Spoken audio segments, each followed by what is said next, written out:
Hello, everybody. My name is David Jaume-Andreu. I'm the director and producer for Ninja Gaiden Ragebound. And today I'm joined by two of my wonderful colleagues, Miguel. Hello, this is Miguel Murat. I'm level designer at the Game Kitchen. And also joined by Uriol Tartarin. Hello, I'm Uriol. Nice to meet you. I'm a game designer for the project. So in today's video, we will be showing some unseen footage of the game, focusing on one new level that we're working on. And we'll be also showing some stuff related to the shop and the upgrade system of the game that was teased on the recent demo at the Steam Next Fest. So let's actually start with this. Uriol, can you explain us a little bit about the shop system and the upgrade system that we've introduced in Ninja Gaiden? Sure. So now we are seeing the footage in the shop. Here the player will be able to purchase and equip different items that modify certain aspects of the game. We can find, for example, the talismans, which work as passive abilities, some better suited for a more defensive playstyle, and other fully focused for an offensive approach. There are also what we call secret arts, which would be similar to what ninjutsus are in NES games. The player can equip a spider weapon and a powerful ability called Ragebound art. Nice, so we'll be seeing in action some of these systems throughout the level that we'll showcase. This level is placed around the beginning of Act 3, at the same time more or less that the castle level that we showcased at the Steam Next Fest demo. And Miguel, why don't you explain us a little bit about the idea behind this level? So in this level, we are at a construction site that is near the Kamakura region in Japan. Like we can see all these sort of things that you would find in these places, like a forklift, cranes, like saws, and you play around trying to find one thing that is important for the story at the very end. And you'll find the boss that you'll see her quite a lot around this level, actually. This is actually one of my favorite bosses and enemy characters in the game. And we're seeing already here some heavy usage of the chakram weapon, spider weapon, I think, Uriol? Yes, this one is called chakram. As I said before, player can equip what are called spider weapons, which are ranged weapons that each one has different properties. In this case, the chakram is a projectile which is thrown forward, piercing enemies, and then moves backwards midways until leaving the screen. It's very useful, for example, to deal with enemies that are hiding behind shielded enemies, which are difficult to reach. And well, each spider weapon grants unique advantages, so yeah, we encourage you to find the one that better suits your playstyle. I think that with the different passive abilities, the talismans, and the more aggressive abilities that are provided by Komori, everybody can get like a very different build, right? Uriol, we have like a more survivability build, get through like harder levels, a more challenging build if players want to play searching for a better score, and there's also a more aggressive assassin builds. Yes, combining spider weapons and different talismans, the player can tweak the way they play. You mentioned also some talismans which make the game harder. These ones are, for example, ones that totally delete out of the equation the checkpoints in the level. And if the player chooses to play with those talismans, they are rewarded with a higher score at the end of the level, up to an S++. So in this level we can see already a big chunk of enemies getting at you at once. That's right. Like we've got many enemies in the game, but like some of them are placed with what we call a hypercharge. If you kill them, you get the hypercharge, which allows you to slice huge demons, like not just the small ones, but also the huge ones, which usually require more than one hit, or might even be shielded. but with a hypercharge you can kill them all. And it's something that it is there for you to use, but you don't need it. Like, you can play however you want. Like, you can enjoy slicing all the enemies on the screen and making some fun choreography and feeling super cool. And you can also like jump over the enemies and rebound on them, or go through them and leave them behind you. That's up to you. So several ways of getting through the levels, being like extremely destructive, being like attacking the enemies with multiple hits, or getting the best hypercharge opportunities. So here's Rivashi. We see her previously in the game. We don't want to make some spoilers, but here she's back, putting things a little bit more difficult. Yes, that's right. So in the game we have some sections that change a little bit how we play the levels. So it's more fun, more fresh.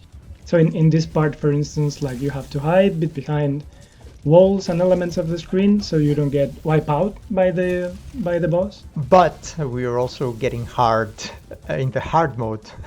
Isn't that right? Yes, we are also getting a hard mode. So we've rebuilt the levels. Like, the levels are the same, but we've made it different for the hard version of the game.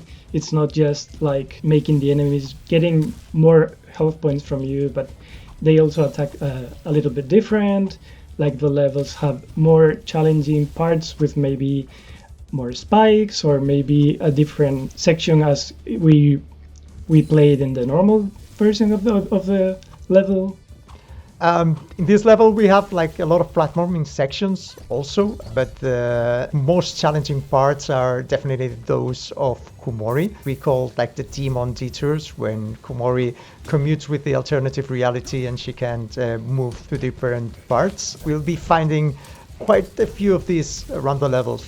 Yes, we have a few per level. Some are optional that will lead you to items and secret stuff, and some others you'll have to get them right so you can advance in the game. But I think players should not fear, because these parts of the game can be repeated as many times as people need. So you won't be losing any health points in these sections. It's just time based, and you can repeat these sections as many times as you need.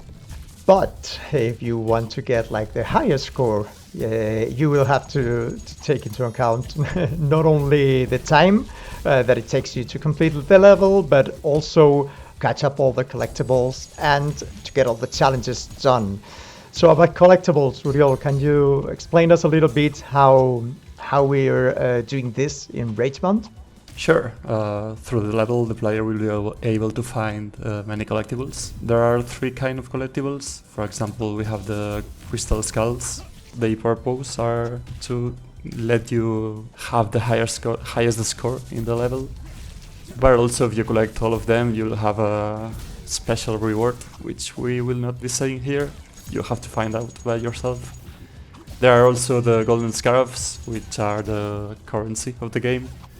Those will let you buy items from the Muramasa store, the items we told you before. And finally we have the scrolls, which if you take one, you unlock a secret level. Yep, so we have like main level, secret ops, that's how we call them. And how are items unlocked on Muramasa shop? Yes, so item unlocks are tied to the score you are given at the end of the level. For example, you'll see at the end of this level that if the player takes a V, for example, they unlock a new spider weapon. So yeah, we encourage you to get the highest score in order to unlock the best items in the game. Okay, so talking about the Ragebound arts, you can see next to the health and key bars, there are some red orbs. Those are the rage orbs, which if you replenish them, you will be able to use a Ragebound art. Ragebound arts consume all those orbs and lets you use a powerful ability. We have many different abilities, each one for a different playstyle. For example, we have some offensive ones, which are a screen clearing attack. and others that give you more utility, like freezing time or granting you a pool of healing powers. Yeah, so the idea is that we have like different offensive, defensive attacks, talismans, etc. Like so that every kind of player can find his own way of playing Ragebound. Okay, so this is an interesting bit. The Red Demon is getting his revenge with the bulldozer after being run over, or his demon family, with a forklift. Yeah, the game is full of these small size bits that break a little bit the action in different styles, and it will surprise the player more than once, I think. So now we're getting into this boss fight, one of my favorite evil characters in the game, that takes place in this ancient temple that has been unearthed during the construction works. It's quite a fun and dynamic fight. She's one of the smallest, I'd say, bosses in the game, right, Uriel? Yes, this one is mainly flying all the time. She attacks you by throwing lightning strikes at you. And as you can see, from time to time, she casts you some lightning rods. And one of those is always glowing in a pink aura. Destroying this lightning rod with a range attack grants you an hypercharge attack. And if you deal this hypercharge attack to the boss, you can stagger it. So you can gain a pretty big window to hit it and deal massive damage to it. Yeah, this is something that is like common between all the enemies, right? You can go like to deal heavy blows, but you can also like try to stagger them to get like a free chance of a multi-hit. Yes, you can deal cheap damage to it by jumping and attacking, but you always have to look forward for these hypercharged windows, which each boss has it differently. And yeah, that's your goal in each fight, is to stagger it and deal a lot of damage.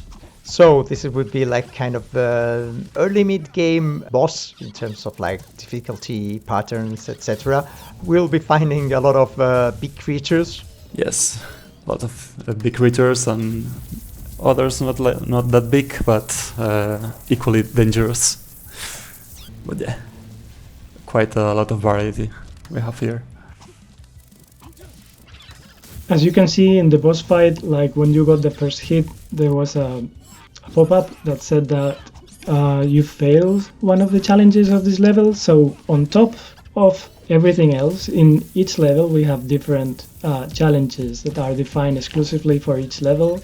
And in the case of this level, like one of them is to do a no-hit during this fight. But there are several different kinds of challenges, like defeat different kinds of enemies, or like fly through a part of the level without stepping on the ground, doing guillotine boosts on a certain amount of enemies.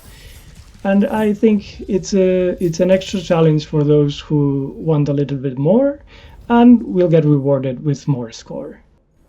Okay, so until here, today's video of Ninja Gaiden Ragebound. Remember, the game will be out on July 31st on all platforms, and we're really looking forward for you to play them. Thanks a lot for staying with us, and until next time.